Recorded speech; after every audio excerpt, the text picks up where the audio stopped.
Menna Jones dwi a dwi'n brif weithredwraig Anturwain Fawr. Dyn ni'n fenter gymdeithasol sydd yn darparu gwaith, hyfforddiant, cartrefi a llesiant i bobl efo anableddau dysgu. Erbyn hyn mae Anturwain Fawr wedi bod yn gweithredu ers 34 mlynedd a mae gennym ni 160 o bobl heb ac efo anableddau dysgu yn gweithio, derbyn hyfforddiant, yn ei gweithgareddau llesiant ac yn byw yn tai ni. Ers y ddeddf gwasanaeth cymdeithasol iechyd a llesiant, mae'r Antur wedi medru cynnig mwy o gyfleoedd cymdeithasol i unigolion. Mae hyn yn cynnwys fwy o weithgareddau hamddenol iechyd a llesiant sydd yn cynnwys mynd allan i nofio, marchogaeth, a da ni wedi gweld hwn yn cael effaith mawr ar iechyd a lles unigolion.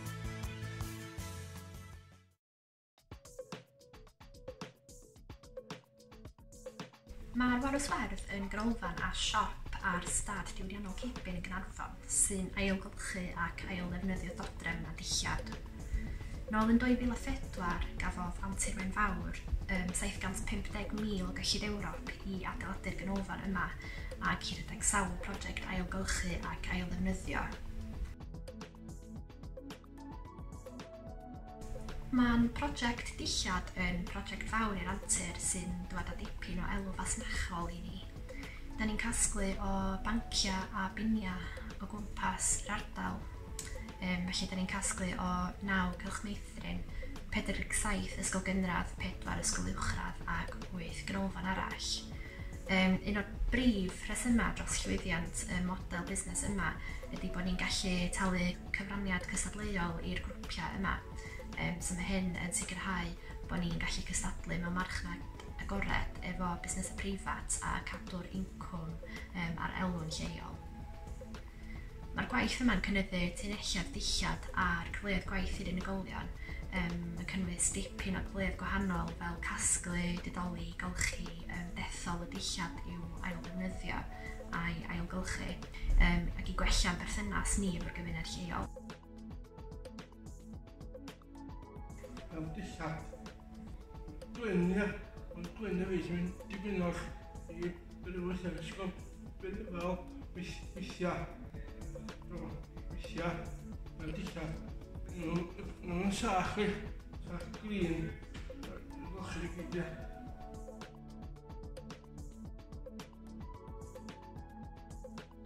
Mae gan Anturwain Fawr 2 fan sy'n mynd o amgylch yn casglu dillad o bancia a binia yn yr ardal. Mae'r unigolion yn rhan o'r gwaith yma, maen nhw'n mynd allan o'r fan i gasglu ac i llwytho'r dillad.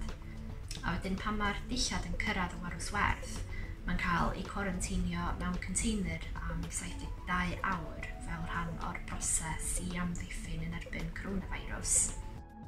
Yna mae'r dillad yn cael ei brosesu yn y Warwswerdd. Mae staff ac unigolion yn sortio trwy'r dillad mwyn iddo cael ei ailwerthu yn y siop dillad neu mae'n cael ei gasglu gan cwmni allanol sy'n ail-ddefnyddio ac ailgylchu'r dillad.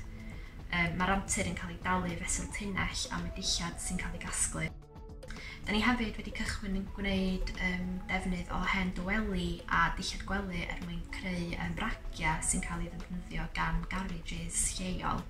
Fysa'r eitemau yma fel arfer yn mynd sydd i safle tirlenwi, felly da ni yn annog ailgylchu ac ail-ddefnyddio ac arbed gwastraff.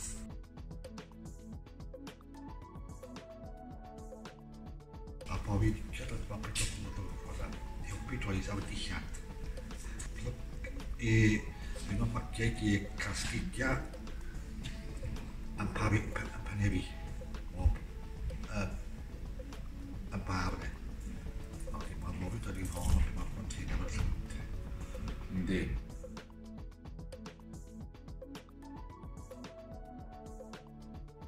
Dillad casglu nhw i fewn y container a lori nôl y stwff unwaith y mis.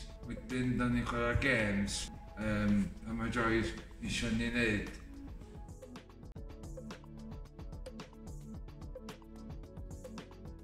Amcanion Llywodraeth Cymru erbyn y flwyddyn 2015 a nod Cymru fel gwlad yw byw o fewn adnoddau'r blaned heb gynhyrchu dim gwastraff a dim allyriadau carbon net. Da ni yn Antiwain Fawr, trwy ein 3 busnes gwyrdd, yn credu'n gryf gyda'r nodau Llywodraeth Cymru fod economi gylchol yn rhywbeth sydd yn gwneud cyfraniad pwysig tuag at cyflawni'r amcanion hyn. A dwi'n gweld cyfleon i fudiadau trydydd sector neu elusennau lleol cydweithio gyda sefydliadau fel y Brifysgol yn y dyfodol ac i adeiladu'r economi gylchol yn lleol. Ein rôl yn Antiwain Fawr ydy rhoi cymorth i atal gwastraff ac ail-ddefnyddio, a mae atal ac ail-ddefnyddio yn elfennau allweddol wrth gyflawni'r economi gylchol. Dwi'n credu mae gweithio gyda chymunedau a mentra cymdeithasol yn hollol hanfodol mwyn helpu twf y sectorau ail-ddefnyddio ac atgyfeirio. Yma yn y Waroswerdd, rydym yn blaenoriaethu atal ac ail-ddefnyddio dros ailgylchu, a rydym eisiau chwarae'r rhan blaengar wrth datblygu'r economi gylchol yn lleol.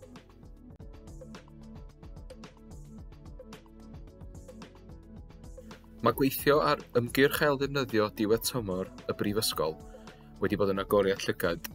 Mae'n esiampl gwych o sut mae cydweithio neu gweithio mewn partneriaeth yn gallu fod mor llwyddiannus ar sawl lefel.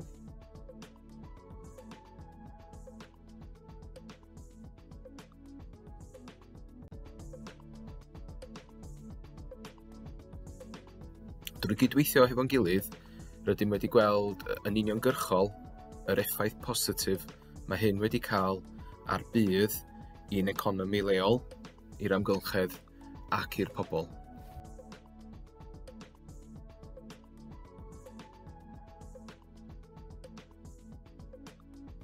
Y nod nawr ydy cymryd yr holl eitema a rhoddwyd gan myfyrwyr y Brifysgol yn ystod yr ymgyrch diwedd tymor i greu pecynnau cychwynnol i myfyrwyr, i deuluoedd neu unigolion anghennus ein cymunedau. Y bwriad nawr yw cynnig 2 fath o becyn cychwyn. Pecyn cegin sy'n cynnwys llestri, offer cegin, cyllid a ffyrc ac yn y blaen, a hefyd pecyn stafell wely sy'n cynnwys dwfes, dillad gwlau, cyfers clustoca ac yn y blaen. Eto, mae hyn yn enghraifft ac esiampl gwych o gydweithio rhwng mudiadau fel Antiwain Fawr a'r Brifysgol i greu economi gylchol bydd y gymuned. Yn dilyn grant gan Llywodraeth Cymru, mae'r antur ar fi'n dechrau cynllun newydd sbon o'r enw'r Shed Werdd.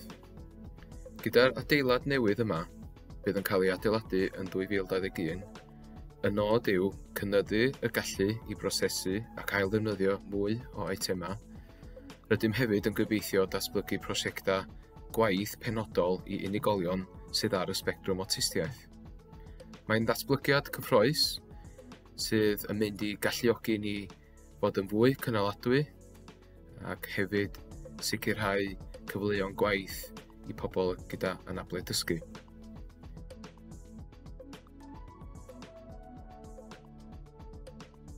Un o'r prosiectau diweddaraf gan Antiwain Fawr yw prosiect Beics Antur a Lloff Llesiant ym Mhorthyr Aur, Caernarfon, sy'n wasanaeth beicio ac iechyd a llesiant. Mae'r prosiect yn ei gyfanrwydd yn datblygiad gwerth 1 miliwn. Prynwyd y busnes gwreiddiol Beics Minnau ar Gei Llechi Caernarfon yn 2014, ond daeth i'r amlwg nad oedd yr adeilad roedd yn ei lesu a'r treidle yn ddigonol i ddatblygu'r busnes yn gynaladwy. Felly penderfynwyd i wneud buddsoddiad i brynu safle ac adeilad Porth'r Aur yng Nghaernarfon yn 2017. Mae'n adeilad hanesyddol mewn ardal gofrestredig ger heneb UNESCO. Felly rydym yn y broses o weddnewid adeilad sydd wedi bod yn wag ers blynyddoedd i fod yn ganolfan newydd hygyrch i gynnig amrywiaeth o weithgareddau iechyd a llesiant i helpu wella iechyd meddwl a chorfforol unigolion gyda anableddau a'r cyhoedd yng nghymuned Caernarfon a'r Carffiniau. Ar y llawr gwaelod bydd ein busnes beicio sydd yn hirio a gwasanaethu fflyd o beics gan gynnwys rhai addasedig megis ochr yn ochr ar gyfer unigolion ac anableddau. Ac ar y llawr cyntaf mae'r lloff llesiant. Gyda llwyddiant ein prosiect anturio ymlaen, drwy grantiau blynyddol ers 2016 gan yr ICF o ddatblygu'n prosiectau a gweithgareddau iechyd a llesiant a'r galw gan buddiolwyr, rydym wedi gweld cyfle i ddatblygu'r llawr cyntaf i fod yn lloff llesiant fel man pwrpasol ar gyfer cynnal gweithgareddau sy'n hyrwyddo iechyd, llesiant a hapusrwydd i unigolion ac anableddau o fewn Antur Waun Fawr, y difreintiedig a grwpiau tebyg. Bydd gweithgareddau yn cynnwys sesiynau megis beicio, ffitrwydd ysgafn, yoga, dawns a gweithgareddau meddwlgarwch. Hefyd ar y llawr cyntaf, bydd ystafell sensory ar gyfer unigolion ac anableddau dwys neu nam ar y synhwyrau. Mae'r prosiect yma yn gweddu gyda amcanion a blaenoriaethau strategol yr antur, sef hyrwyddo, integreiddio a byw yn iach ym mhob agwedd o'r gwasanaethau a darpariaeth hamdden i gyfarch iechyd da, llesiant a hapusrwydd sy'n ateb gwir gofynion yr unigolion. Roedd adeilad Porth yr Aur yn fod yn barod erbyn haf 2020, ond oherwydd y coronavirus, gorfodwyd i roi'r gwaith adeiladu ar stop.